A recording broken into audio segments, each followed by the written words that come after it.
Obrigado, pastor Júnior. Meus irmãos, a graça e a paz do Senhor Jesus. Eu sempre brinco que morar em Brasília não é uma boa referência, né?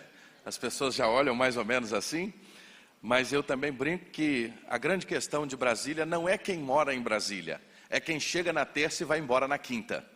Esse é o grande problema de Brasília, né? Mas nós cremos que o poder do Evangelho pode mudar a nação, e é o Evangelho que vai mudar o Brasil.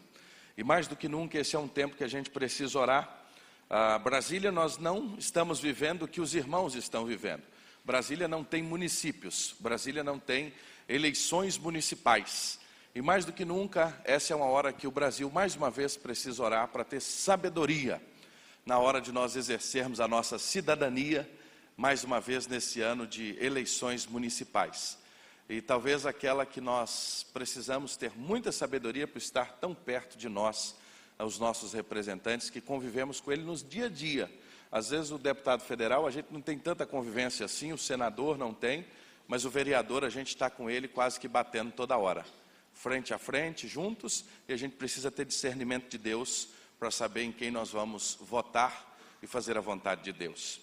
Meus irmãos, estou com 2 vídeos que eu gostaria de, nesta manhã, trazer. Primeiro é uma saudação do pastor Fernando Brandão. Esse vídeo está aí na pasta promocionais, e pastor Fernando gravou um vídeo para que a gente pudesse trazer com muito carinho aos irmãos, e eu gostaria de passar esse vídeo, mais uma vez, estender a nossa gratidão como batistas brasileiros, como Junta de Missões Nacionais, a esta igreja que nos recebe, a Convenção Centro-América, aos pastores que estão aqui, às igrejas que estão aqui representadas, e aos irmãos, mais uma vez repito, pastor José Júnior, pastor Daniel, que tão bondosamente trabalharam tanto, e aos irmãos desta igreja, que durante esses dias estão trabalhando tanto para nos receber com tanto carinho, tanto amor, tanta alegria. E também queremos aproveitar para agradecer a irmã Reni e o irmão Aroeira, porque ele é tão bom que Pinheiro é pouco, tem que ser Aroeira, né? Ele foi promovido a Aroeira. Estava brincando com ele que Pinheiro é pouco, o senhor é um Aroeira. Ele e a irmã Reni, que nos recebe com tanta alegria, com tanto cuidado, aquele hotel que é 1000 estrelas, né? Tanto zelo por nós. Vamos assistir essa palavra do pastor Fernando. Amados e queridos batistas mato-grossenses, louvamos a Deus por este momento precioso que vivemos em nossa denominação. Tempo de avanço missionário, tempo de multiplicação de discípulos, tempo de plantação de igrejas, de formação de líderes. Quero cumprimentar o pastor Samuel, pastor Deuslírio, cumprimentar todos os pastores e líderes presentes neste congresso Multiplique. Cumprimentar também o pastor Fabrício e a equipe que está ministrando aos irmãos neste congresso. Queridos, multiplicação de discípulos é o foco da igreja do Senhor Jesus. Relacionamento discipulador é chave na visão de igreja multiplicadora. E nós não podemos recuar. Esse é um tempo precioso, meus irmãos, de nos unirmos como batistas para avançarmos proclamando a palavra de Deus. Cada batista, um discípulo que se multiplique. Cada batista desenvolvendo um relacionamento discipulador com seus amigos, com seus colegas de trabalho, seus colegas de escola, de universidade, seus vizinhos, seus parentes.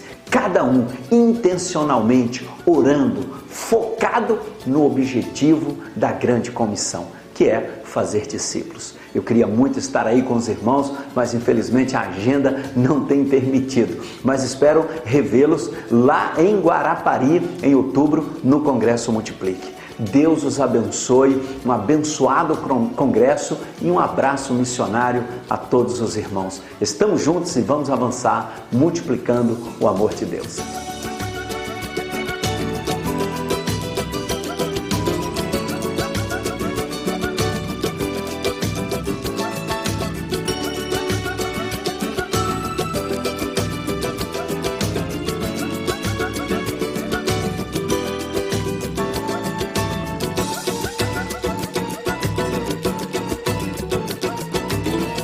Estender o convite aos irmãos. De 11 a 14 de outubro nós temos a nossa conferência nacional lá no Sesc de Guarapari, e é de terça a sexta, e eu queria que você que está aqui enviasse o seu pastor com a esposa dele para esta semana de bênçãos.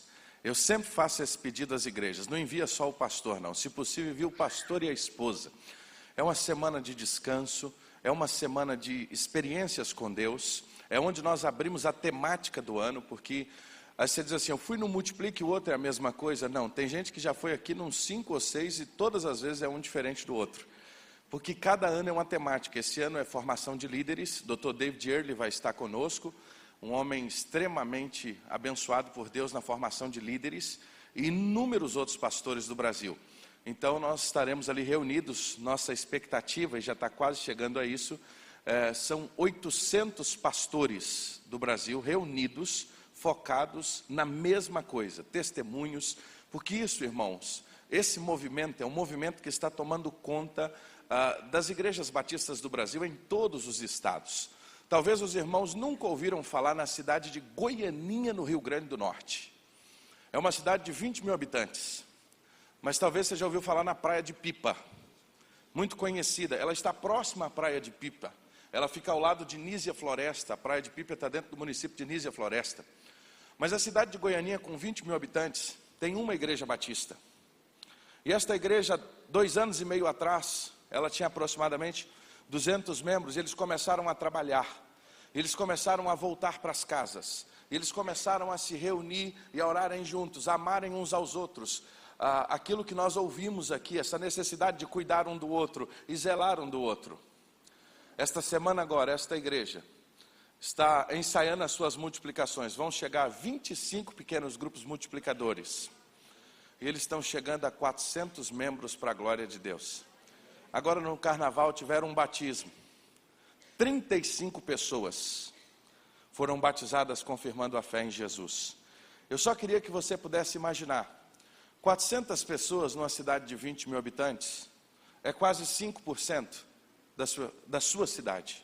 Você já parou para pensar, se 5% da sua cidade estivesse na sua igreja?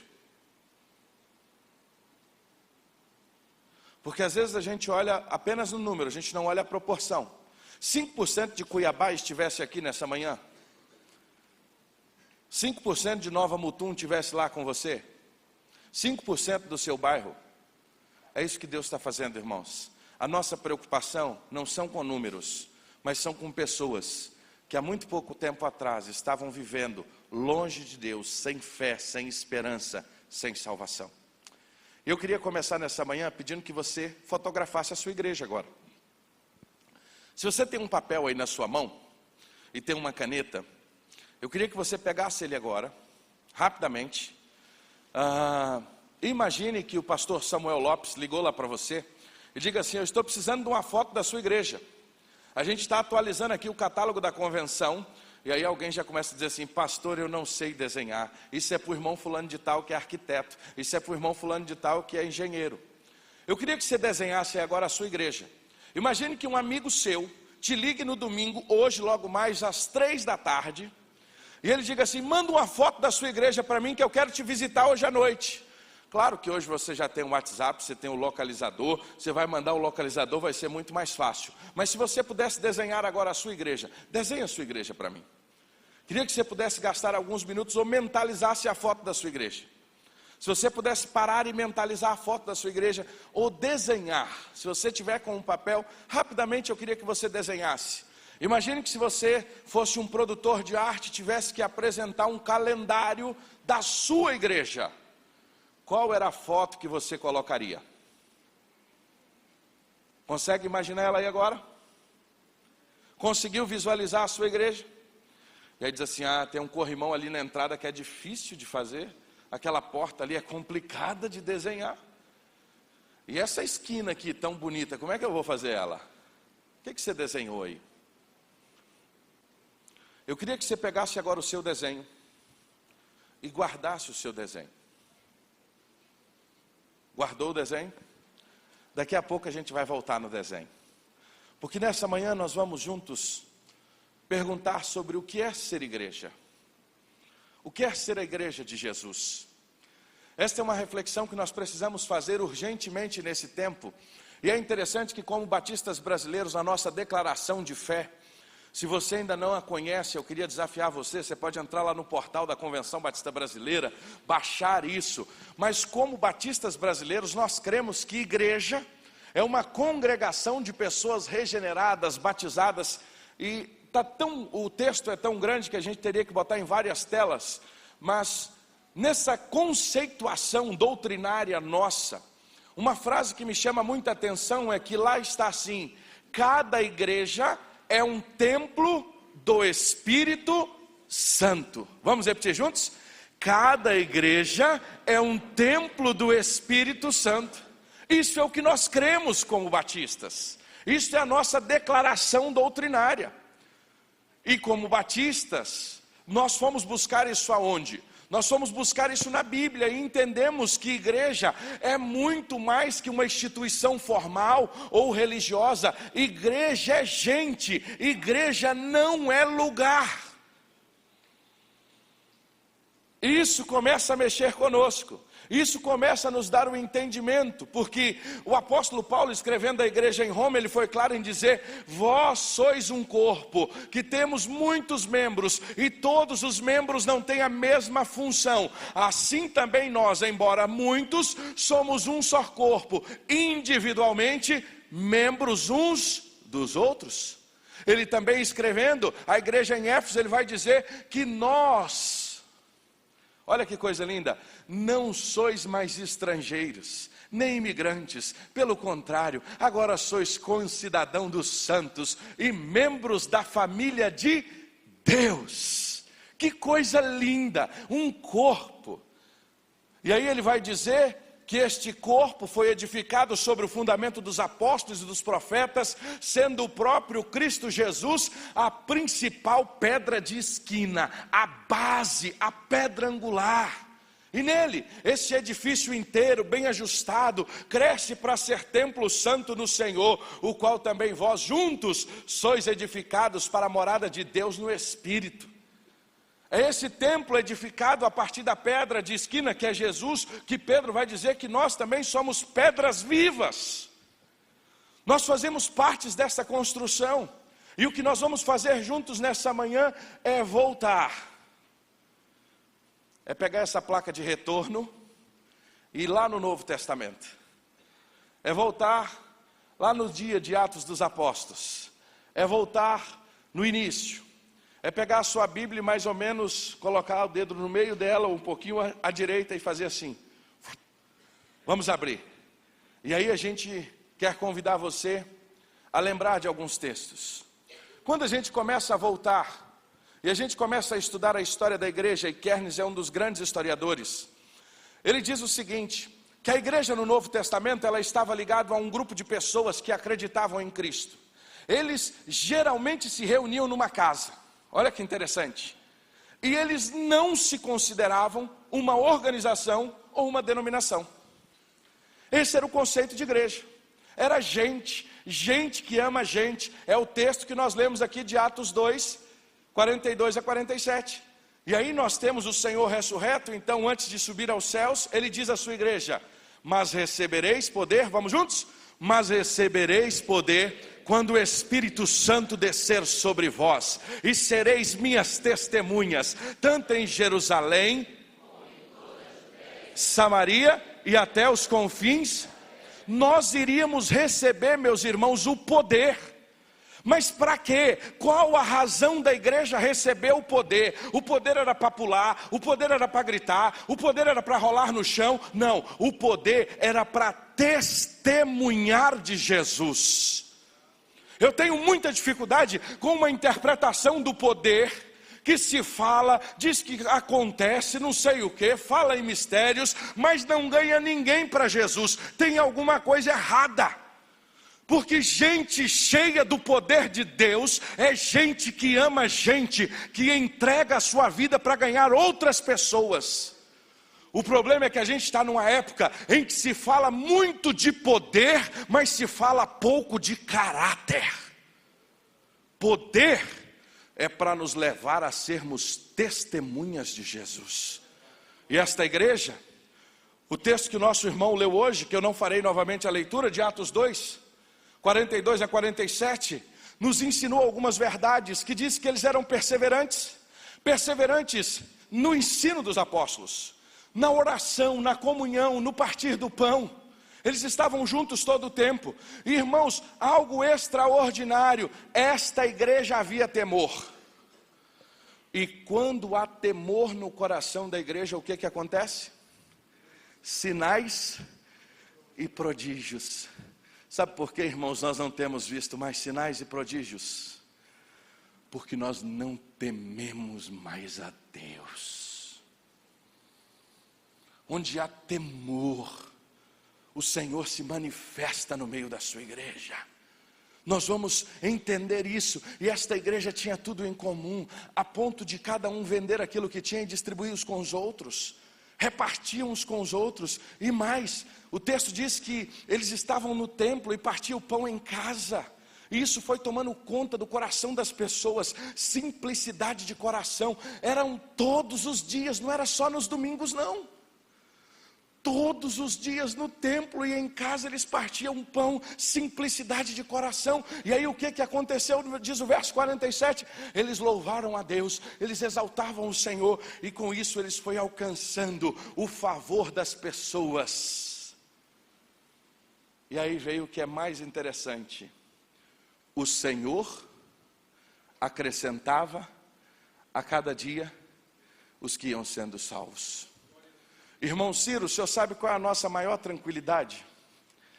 Que não somos nós que vamos fazer a igreja crescer. Não existe um método que faça a igreja crescer.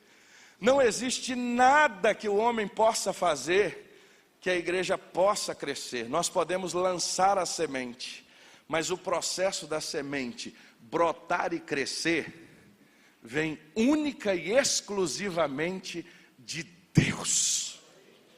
É Deus quem faz a igreja crescer. E Ele é o maior interessado nisso, porque Ele deu o seu próprio Filho. Isso acalma o nosso coração, nessa pressão da mega igreja, nessa pressão que a igreja tem que ser grande, nessa pressão que tem que crescer.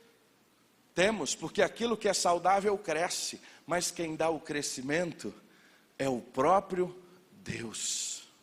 Assim era a igreja no Novo Testamento. A ponto de chegar no capítulo 5, o Dr. Lucas, fechando aquela sessão, vamos juntos repetir esse texto, olha a concepção que ele chega, olha o que era a igreja. E todos os dias, no templo e de casa em casa, não cessavam de ensinar e de anunciar a Jesus o Cristo.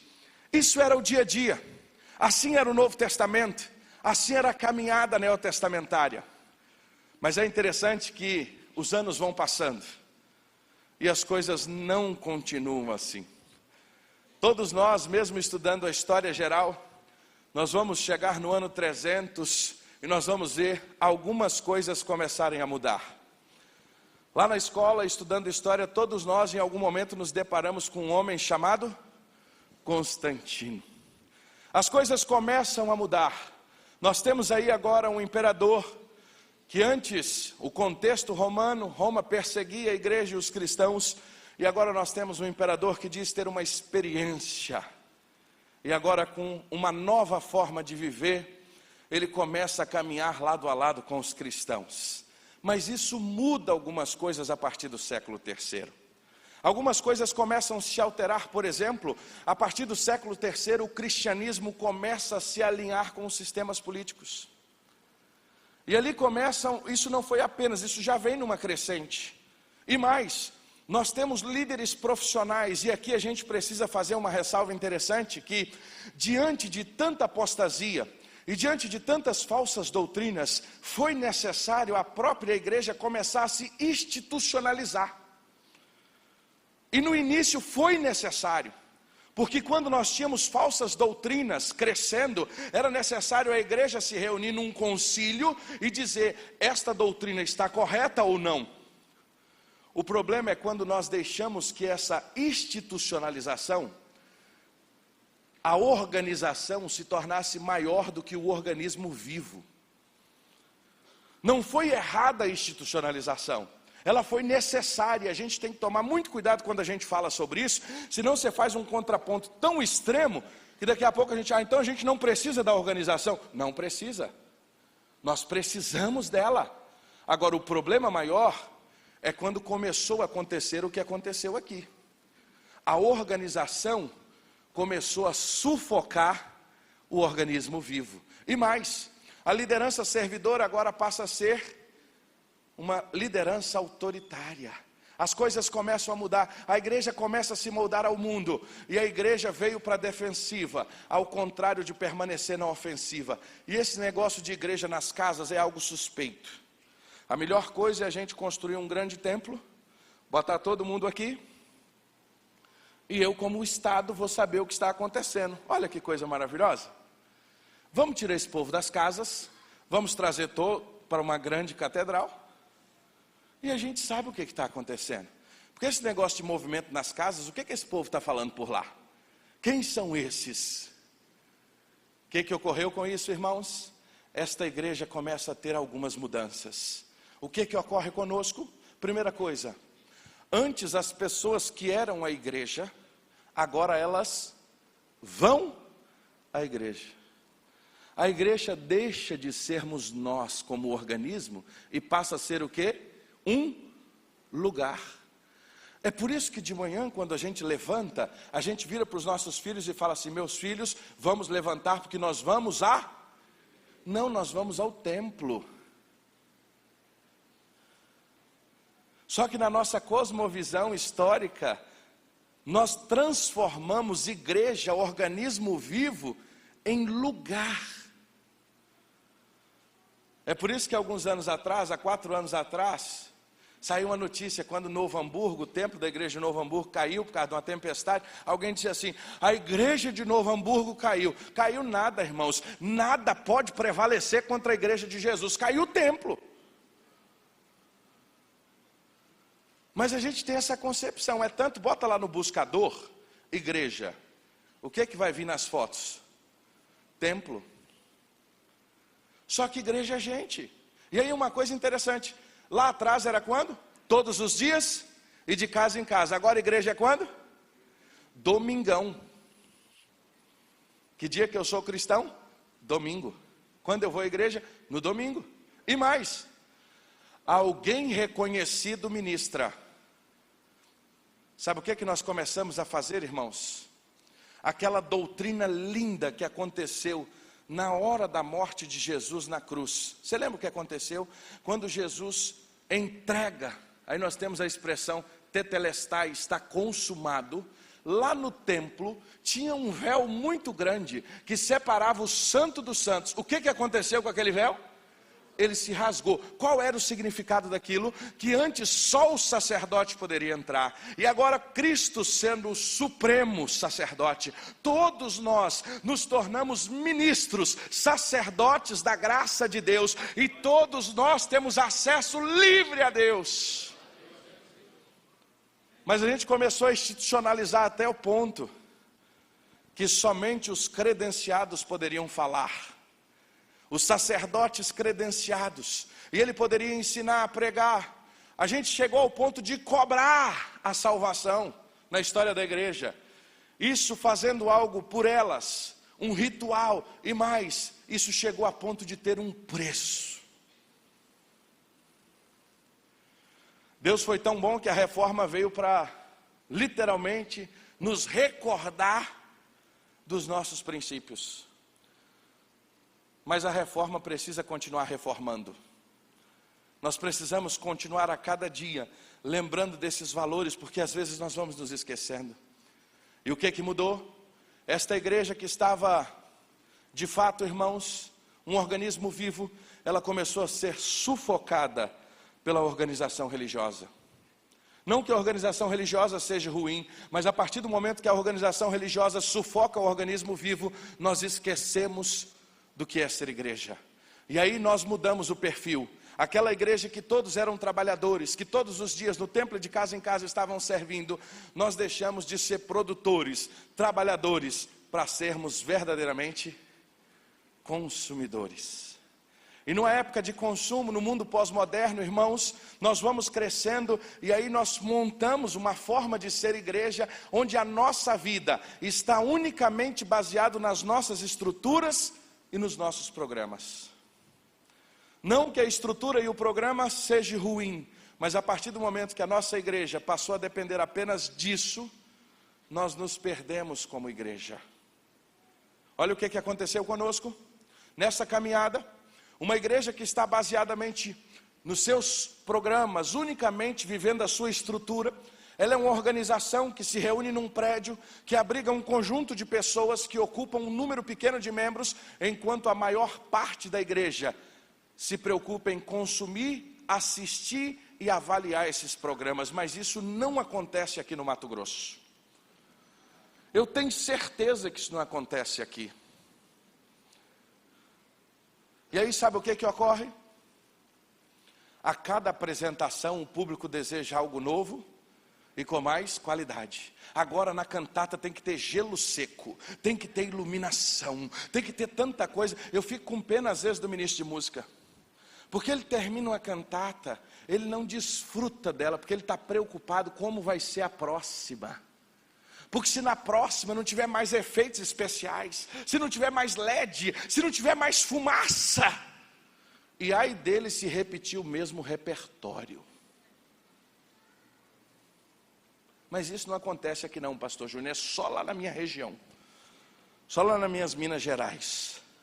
O que aconteceu conosco? E mais, nós chegamos a um ponto em que, e alguém disse assim, esse pesquisador está animado, 80% consome, e 20% trabalha. Você consegue ver isso? É sempre as mesmas pessoas. É sempre aquele timinho que está ali, desde o limpar, o conservar, o fazer, vira ano, sai ano. São as mesmas pessoas. E um grupo grande, olhando e falando o quê? Ó, queremos coisa nova. E aí começa, vai para um lugar, vai para outro, vai de acordo com a novidade.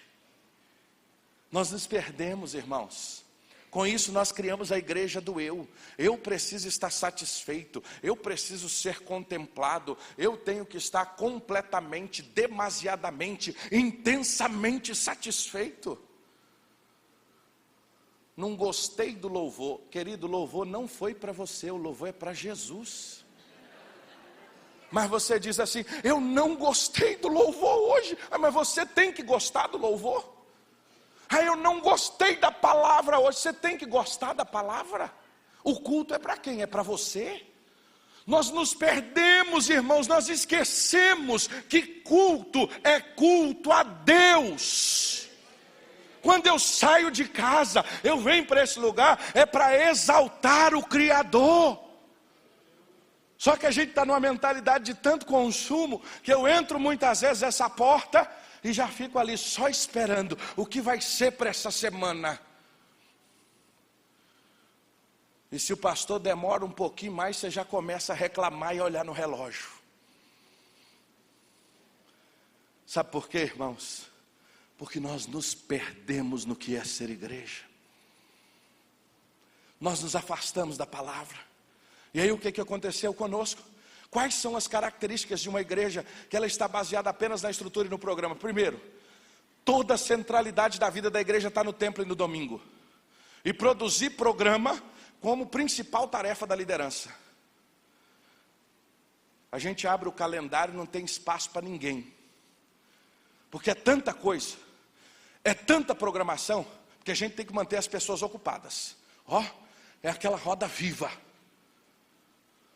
Isso é um perigo sério, irmãos. Estar ativo não significa estar crescendo espiritualmente. Quer ver outra característica? Os membros têm pouco envolvimento. Se tudo está centralizado num grupo menor, o grupo maior consome. E mais, exercício de dons é exclusivo a quem ocupa cargo. Se você não ocupa um cargo, então você não faz nada.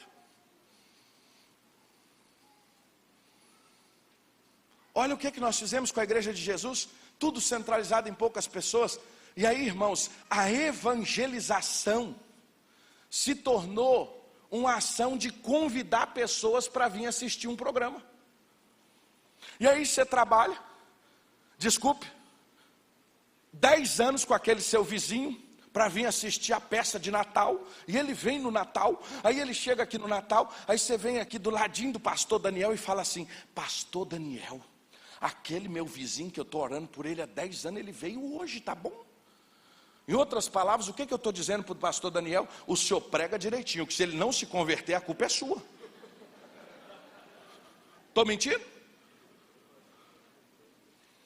Porque a minha função é convidar.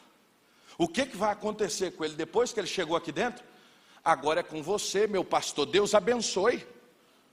Não, irmãos, Jesus não mandou convidar pessoas para trazer o templo. Jesus nos mandou fazer discípulos, levar pessoas a Ele. Isso é importante? É, mas nós não podemos achar que é isso. E o que a gente fez do discipulado? O discipulado, para nós, virou uma literatura para novo convertido. O ter passou a ser maior do que o ser. E quando eu digo que a literatura se resumiu o discipulado em literatura, é simples. Nós aceitamos Jesus e a gente precisa agora ser discipulado. Eu aprendi assim. O que era ser discipulado? Ser preparado para o batismo. 8 lições. Quem é Deus? Quem é Jesus? Quem é o Espírito Santo? E essa a gente fica 2 semanas, porque essa tem que ser bem feita. O que é a Bíblia? O que é a ceia? O que é o batismo? Principalmente que o candidato saiba a certeza da vida eterna, porque é constrangedor para o pastor. Imagine na hora da profissão de fé, se ele falar que tem dúvida da salvação. E aí, às vezes a gente pergunta assim, alguém quer perguntar alguma coisa, mas a gente já fica preocupado que vão perguntar. Terminou aquela lição, a gente diz que essa pessoa está o quê? Discipulada. Tá não, irmãos? Não estou dizendo que isso não é importante, isso é importante. Mas discipulado é muito mais do que 8 encontros. Isso começou a mexer na minha cabeça. Eu aprendi assim. E fui primeiro ministério plantando igreja. E aí ganhamos um homem chamado João. O Senhor nos permitiu levá-lo a Cristo. E eu lembrei o quê? Agora eu preciso discipulá-lo. Vamos lá, João. Quem é Deus? Quem é Jesus? A cada 8 dias nós nos encontrávamos 40 minutos. Eu nem deixava ele falar, porque eu tinha que falar. E aí eu dava uma lição para o João. E aí teve um domingo de manhã que o João chegou e disse assim: pastor, eu tenho uma bênção para contar. E meu pastor tinha me ensinado que quando alguém chegar e falar que tem uma bênção para contar, peça para ouvir primeiro. Não dá o microfone. Acho que alguém pediu para cantar no ministério dele e cantou Asa Branca. E aí ele ficou esperto. E eu falei assim: irmão João, conta para mim. Você está rindo, né, Daniel? Agora é bom a gente rir, mas na hora que a gente passa, você chora. E o João falou assim: pastor, o senhor sabe que eu estou desempregado. Eu falei: sei, irmão João. E essa semana Deus me abençoou, pastor. Eu disse: irmão João, me conta a benção. Eu fui na padaria, e lá a padaria vendia tudo, esses lugares novos. E disse assim: eu levei R$5. E eu comprei um pé de alface e era 50 centavos. Pastor, a caixa me deu 49,50 de troco. Isso não é uma bênção? Você ri, né, meu irmão? A minha vontade era de chorar. Sabe por quê? Se a gente perguntasse o João quem era Deus, ele sabia. Se perguntasse ele esses conceitos técnicos, todos ele sabia. Mas discipulado, irmãos, era andar com João. Eu precisava ter pegado o João, ido com ele lá naquela padaria, devolver os 45 a mais errado. Isso é discipulado. É andar lado a lado, é ensinar, é chorar juntos, é caminhar juntos. Tem o ensino bíblico? Tem, porque é a palavra que liberta. Mas nós não podemos entender que é apenas algo cognitivo. É cognitivo, mas é afetivo, é coração. Se não acontecer isso, nós estamos formando muita gente. E desculpe, às vezes, nosso processo de ensino e discipular, ele está formando um ser, desculpe, irmãos, Como é que é o nome daquele dinossauro que tem a cabeça bem grandona e os bracinhos curtinhos? Tiranossauro. A gente sai um tiranossauro, a cabeça cheia de informação, mas o braço da ação curtinho. Nós somos verdadeiros tiranossauros. Tem muito conhecimento, mas pouca vida, pouca prática. Por quê? Porque nós resumimos o processo de ensino à literatura. A literatura é importante, mas ela não é tudo. Aí a gente começa a ver que esse modelo de igreja, nós achamos que quanto mais uma pessoa participa, mais ela se aproxima de Deus e do próximo. A gente começa a julgar espiritualidade por presença. Já notou? Não estou dizendo que não temos que estar presente, não é isso. Mas às vezes nós queremos julgar a espiritualidade de alguém por quem está presente em tudo. Só que a gente esqueceu que o nosso modelo de ser igreja, como está hoje, com todo respeito, ele foi construído por um Brasil rural. Só que nós estamos num Brasil urbano, que em 50 anos, a cosmovisão e a realidade do país mudou totalmente. Só que a nossa forma ainda de ser igreja, na maioria das vezes nós estamos fazendo as mesmas coisas que nós fazíamos há 50 anos atrás. Quando, por exemplo, uma senhora, mãe de família, a sua principal atividade era qual? Passar a semana inteira dentro de casa, cuidando dos filhos e da sua família. Os nossos programas e a nossa estrutura de ser igreja, ela foi pensada neste tempo. Só que como é que vive a mulher desse tempo? Como é que vive as famílias desse tempo? Eu não estou dizendo que nós vamos abrir mão de princípios, não é isso. Mas nós precisamos parar e pensar como nós seremos igreja agora e daqui para frente. Que você pega um carro, que antes você morava igual eu lá em Itaiomi, que você vinha assim de chinelo, chegava na beira da estrada, lá no último corgo, dava uma lavada no pé e na sandália, para chegar na igreja com o pé limpinho. E tinha muitos que nem vinha com a sandália para ela não sujar de barro, só botava ela lá no calçamento, lá na rua. E a única atividade que você tinha no domingo, sabe o que era? Você passava a semana inteira esperando o quê? O culto. Não existia outra atividade para fazer. Agora hoje, o seu filho tem que estudar em 3 períodos. Ele tem que viver uma loucura desse tempo. Agora, como é que nós vamos ser igreja para essa turma? Nós precisamos repensar, irmãos. Só que às vezes nós ainda estamos pensando o quê? Que espiritual é quem está presente em tudo. Nós julgamos a espiritualidade pela presença.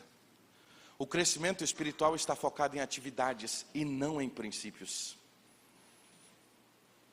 E aí a gente precisa repensar o que é ser igreja. O aumento da frequência, pega essa pergunta, o aumento da frequência aos programas ministeriais equivale automaticamente ao crescimento espiritual da igreja? O cara está participando de tudo, ele vai em tudo, ele está presente em tudo, mas em casa, desculpa irmãos, ele é o diabo, ele bate na mulher, ele está envolvido com pornografia, ele é mau exemplo para os filhos, mas ele está presente em tudo. Aos nossos olhos, extremamente espiritual. Mas no dia a dia, porque nós nos perdemos, irmãos, no que é ser igreja. E com todo respeito, irmãos, o que nós conseguimos formar, ou o que nós temos formado, e a gente precisa avaliar isso. E não falo isso de maneira pejorativa, mas é um bom crente. O bom crente, ele é um bom aluno da escola bíblica. Isso é maravilhoso, nós temos que ser mesmo. Porque é ensino que nos faz crescer com Cristo. Nós frequentamos os cultos. Nós somos fiéis na doutrina. Nós somos dizimistas. Nós não damos trabalho para o pastor. Agora, será, irmãos, se não está faltando alguma coisa nessa lista? O que Jesus nos mandou fazer, irmãos? Discípulos, irmãos. Eu não estou dizendo que estas aqui anulam o fazer discípulos, anulam estas. Mas não adianta termos todas estas se nós não temos a principal. Sabe aquele carrão bonito? Aquele Fuscão 68 que você queria? Aquele da lanterna grande?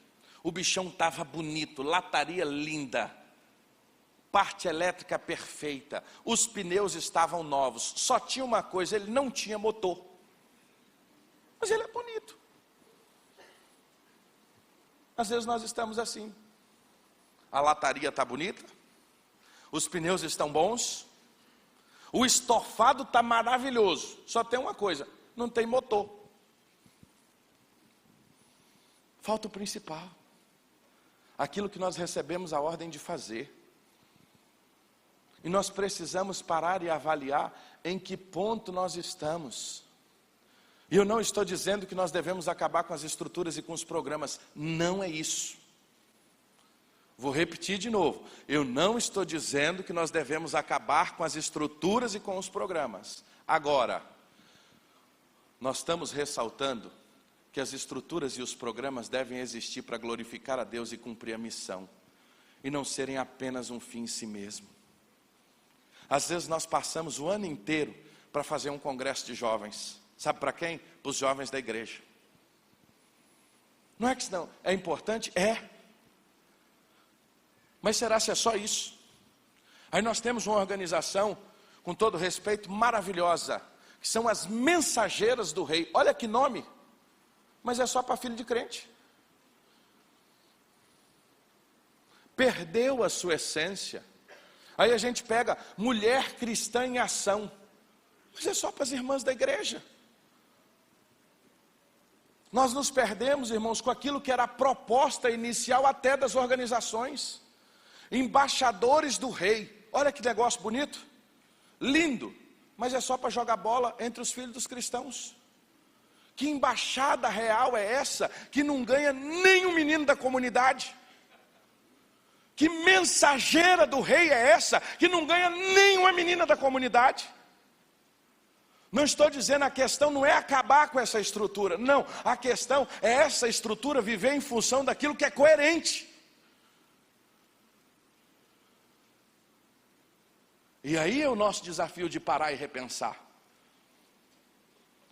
Porque senão nós vamos ficar só refazendo as mesmas coisas, entra ano e sai ano, olhando para nós mesmos.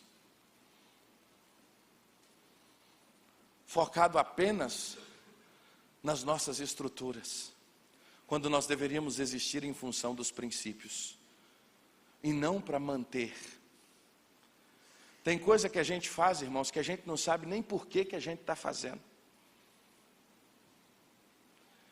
É igual aquela filha que quando casou, o marido foi no açougue e comprou uma peça de filé. E ela veio bonita. E ele estava sonhando comer aquele filé bem bonito. E quando chegou em casa, ela pegou a peça e sabe o que ela fez com ela? Cortou bem no meio e fez ela toda em picadinho. E ele chegou para almoçar e viu aquele negócio daquele jeito, todo picadinho. Falei assim, por que você não fez essa peça inteira? Falei assim, não, mamãe me ensinou que filé não pode fazer inteiro, não. Eu via a mamãe fazer sempre assim, eu aprendi assim. Genro, como é um ser apaixonado por sogra, você está rindo por quê? Você não é apaixonado pela sua, não? Eu sou pela minha, ela me deu o bem que ela tinha mais precioso, que era a filha, eu não vou gostar dela? Foi perguntar para a sogra dele, por que ela cortava o filé? E ela explicou para ela, que quando ela se casou, eles não tinham muito recurso, então as panelas eram muito pequenas. E para fazer ela tinha que cortar. Mas ela cortava não era porque ela queria cortar, é porque a panela não cabia. Às vezes nós estamos assim. A gente não sabe nem por que nós estamos fazendo as coisas, mas nós continuamos fazendo. Nós não paramos para refletir, irmãos. Qual a razão de ser do que estamos fazendo? A nossa vida, como igreja, não pode estar baseada unicamente nas nossas estruturas e nos nossos programas. Elas precisam estar baseadas em princípios. Princípios da palavra de Deus. O verdadeiro discipulado é tudo aquilo que você tem ouvido aqui durante esses dias. O que verdadeiramente é ser discípulo de Jesus. A nossa vida deve estar baseada uma igreja onde todos vivem o princípio de ser igreja, onde todos estão focados em cumprir a grande comissão, onde todos estão orientados a glorificar a Deus, onde nós temos o único objetivo que é fazer discípulos e glorificar a Deus em todas as coisas, onde para nós, o pastor, ele é um homem de oração, ele é um servo, ele é um treinador, ele não faz tudo sozinho, onde todos estão envolvidos. O sacerdócio universal dos crentes é algo que existe, o discipulado é transmissão de verdade e vida, o ser é mais importante do que o ter, o foco da ação são as pessoas e não as estruturas. Jesus morreu por gente. Nós não podemos esquecer disso. Foram por pessoas. E às vezes nós nos esquecemos. E a igreja, quanto mais ela se envolve com os princípios e vive esses princípios, isso se torna um estilo de vida. E ela começa a alcançar e fazer diferença na sua comunidade. Isso sim é ser igreja. E eu termino, irmãos, pedindo você que pegasse a sua fotografia novamente. Lembra do seu desenho?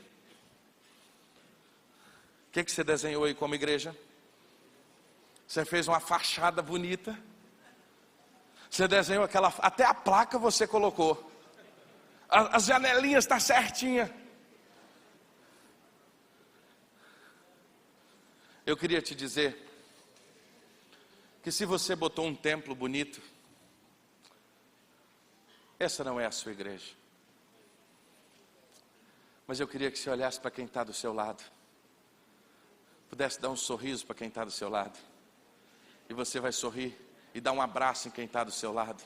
Vamos ficar de pé e entender que essa é a igreja de Jesus. Dá um abraço na igreja que está aí do seu lado. Dá um abraço.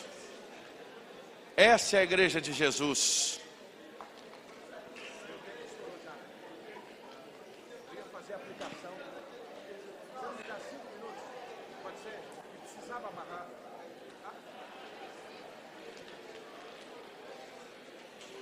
Eu só queria te fazer um pedido. Nós já vamos encerrar. Que você pudesse aí se reunir com um grupo, em pé como você está, rapidamente. Grupo de 3 a 5 pessoas, no máximo. Você pode virar atrás e fazer um grupo aí menor, ou na mesma fileira. Mas nós não vamos orar agora. É apenas para você discutir com esse grupo. Nós vamos fazer uma aplicaçãozinha simples, rapidamente. Conseguiu fazer um grupo aí? Eu queria que você conversasse com quem está do seu lado. Nós como igreja, nós estamos mais voltados para programas ou para princípios? Conversa com quem está aí com você. A gente está mais apegado aos nossos programas, à nossa estrutura ou aos nossos princípios? Conversa com quem está aí perto de você. Se você quiser com o seu grupo sentar, pode, mas em pé vai ser mais fácil. Conversa com o seu grupo rapidamente aí.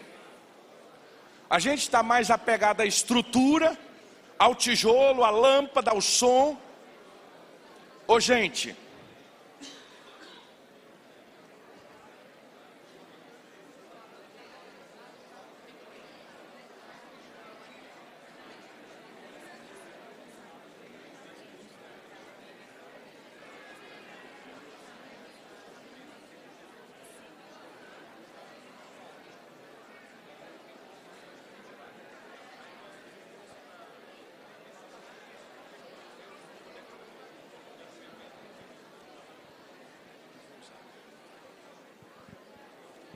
perguntou ele aí?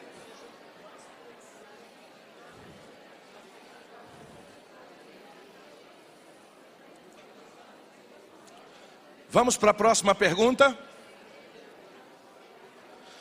Pergunta aí agora para o seu grupo. Vamos para a última.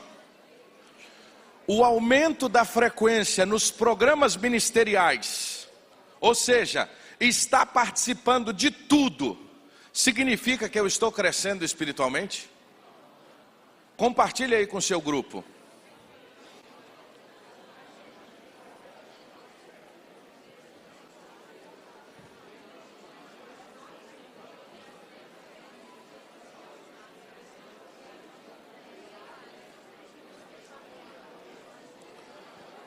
O estar envolvido em tudo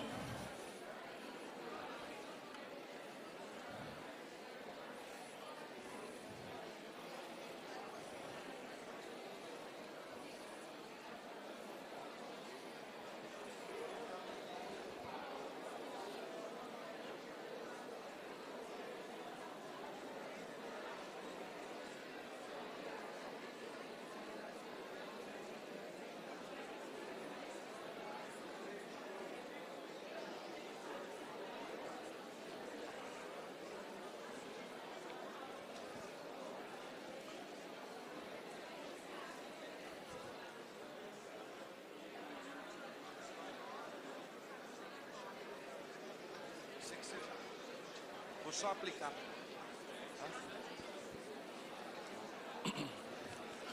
Ok?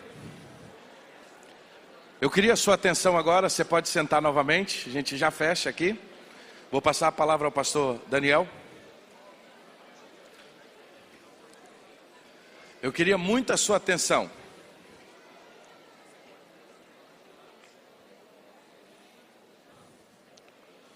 Vou repetir duas coisas. Eu não estou dizendo que nós devemos acabar com as nossas estruturas e os nossos programas. Vou repetir isso de novo. Eu não estou dizendo que nós devemos acabar com as nossas estruturas e com os nossos programas. O que eu estou dizendo é que os nossos programas e a nossa estrutura têm que existir para glorificar a Deus e fazer discípulos. E a gente precisa avaliar se isso está sendo o centro da nossa missão. Segundo, eu não estou dizendo que a gente não deva participar para crescer espiritualmente. Não é isso. O que eu estou dizendo é que o ativismo nem sempre significa crescimento espiritual. Porque às vezes a gente está tão envolvido num calendário de atividades que a gente não tem tempo para orar, que a gente não tem tempo para ler a palavra, que a gente não tem tempo para a família. Que nessa manhã, irmãos, nesse nosso primeiro encontro desse dia, nós possamos parar e refletir se de fato nós somos igreja ou nós estamos indo à igreja. Nosso objetivo na manhã é fazer essa reflexão. Se nós somos igreja ou nós estamos indo à igreja. Mais do que ir à igreja, nós precisamos ser. Igreja não é ir. Igreja é ser. Que Deus tenha misericórdia de nós, para nesse tempo termos a coragem suficiente de fazer essa avaliação sincera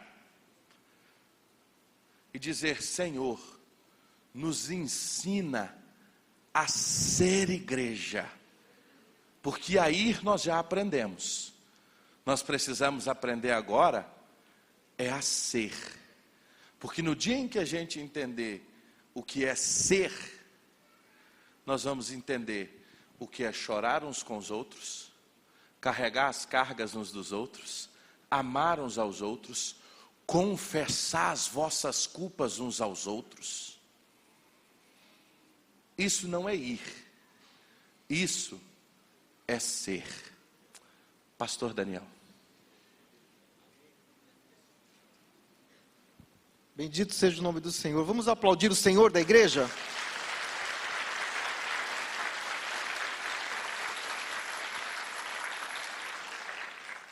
O Senhor da igreja vai nos ensinar a ser igreja. Ele está nos ensinando a ser igreja. Nós não estamos sozinhos. Ele está nos guiando a cada dia no trilho, nesse passo. Louvado seja o nome do Senhor. Queridos, nós estamos desde sexta-feira aqui numa jornada intensa. Nós estamos em congresso, ok? Você que veio hoje, você é muito bem-vindo. Você da PIB de Cuiabá que veio para o culto de domingo de manhã, seja muito bem-vindo ao Congresso Multiplique. Nós estamos em pleno congresso, temos mais uma plenária. Daqui a pouquinho, daqui a 20 minutos, teremos a última plenária do Congresso. Não vá embora, tá bom? Você é a igreja, precisamos de você aqui como igreja, estamos juntos nisso. E aí, então, nós teremos agora esse intervalo de 20 minutos e nós vamos fazer valer o nome do nosso congresso. O nome do nosso congresso é Multiplique. Nós vamos multiplicar o café. Amém, irmãos? Nós vamos fazer isso, mas nós podemos fazer isso vocês não estão acreditando que o Senhor vai multiplicar o café, alguns estão indo embora. O Senhor vai multiplicar o café. O pastor Júnior me disse, olha, o Senhor Jesus fez isso 2 vezes na história, vai fazer isso hoje de novo, tá bom? Mas assim, queridos, quero perguntar para vocês assim, mas você vai ter que ser honesto agora. Quem tomou café em casa, levanta a mão. Ok, temos café para os que não tomaram. Fechou. Daqui a 20 minutos estamos de volta.